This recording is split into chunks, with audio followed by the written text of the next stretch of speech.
Imagine waking up one morning to find your private lakefront mansion swarming with strangers, over 100 of them. Cars lined your driveway, kids splashed in your pool, and your living room had become a buffet hall. And the person behind it all, HOA Karen, the self-proclaimed queen of the neighborhood. She reserved my mansion without asking me, hosting her annual HOA bash as if I were some resort manager. But Karen underestimated me. She didn't know I had cameras, evidence, and a ruthless lawyer. By the end of it all, not only did Karen lose everything, but every single one of her guests owed me $100,000. This is the story of how I turned HOA arrogance into a $10 million victory. My name's Michael. After years of grinding in the corporate world, I finally retired early and bought my dream home, a sprawling 3-story lake mansion. The house was built with cedarwood beams, glass walls that reflected the sunsets, and a dock that reached into the lake like a private pier. Inside, the mansion was a blend of rustic comfort and modern luxury: stone fireplaces, vaulted ceilings, and rooms big enough to host weddings. I worked my whole life for that house. To me, it wasn't just property, it was my sanctuary. The problem, the neighborhood HOA, or rather, one person in particular, Karen, the HOA president. From day one, she treated me like her personal enemy. Why? Because my mansion wasn't technically part of the HOA.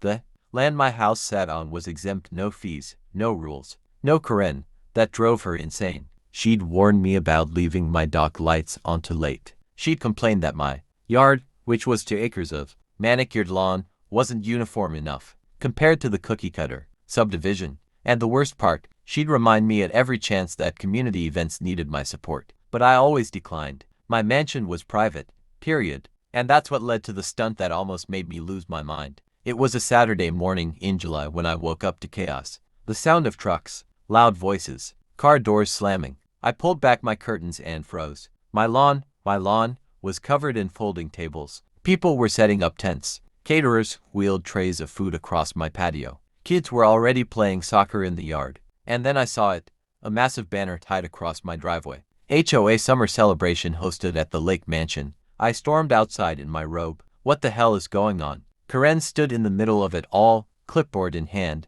grinning like a dictator. Oh, Michael, perfect timing. Don't worry, we've got everything under control. The HOA reserved your place for our summer bash. I nearly choked. Reserved? This is my home, not a community center. She rolled her eyes. Don't be selfish. You have more than enough space, and frankly, it's the perfect venue. Everyone's excited. Just relax and enjoy. Before I could argue, families started flooding in. SUVs pulled up, unloading coolers, inflatable floats, and lawn chairs. By noon, there were nearly 100 people spread across my property. Strangers inside my kitchen, kids jumping off my dock, teenagers blasting music from Bluetooth speakers. I tried to shut it down. I threatened to call the cops. Karen laughed in my face. Go ahead, she said. The community approved this. No one will take your side. But Karen didn't realize one thing. I wasn't the type to fold. I pulled out my phone and started recording. Every car parked on my land. Every guest lounging on my patio. Every word Karen said about having reserved my home. Then I called my lawyer. The police eventually came, but since it wasn't violent, they treated it as a civil matter. They told me to take it up with the courts. Perfect. That was exactly what I planned to do. That night, as the last drunk guest staggered off my lawn, I filed a lawsuit. Not just against Karen, not just against the HOA. Against every single guest who trespassed. 100 people. 100 lawsuits. Each for $100,000 in damages. When the court summons went out, the neighborhood went into shock. People thought I was bluffing, but I wasn't. My lawyer had airtight evidence. Videos of Karen admitting she reserved my mansion. Photos of cars blocking my driveway. Witnesses, including caterers, confirming the event was hosted at my house without permission. The case wasn't about hurt feelings. It was about trespassing, unlawful use of private property, and property damage. Yes, some guests trashed my bathrooms, cracked tiles near the pool, and left beer cans everywhere. Karen tried to rally her supporters, claiming I was destroying the community, but when the first court date came, everything fell apart for her. In the courtroom, my lawyer presented the footage. The judge watched Karen on video smugly declaring, the HOA reserved this place. Michael doesn't get a say. The judge raised an eyebrow. Mrs. Karen, do you have written permission from the plaintiff to use his property? Karen stammered. Well, no, but everyone assumed. The judge cut her off. Assumptions are not legal rights. Trespassing is trespassing. When the ruling came, it was devastating for the HOA.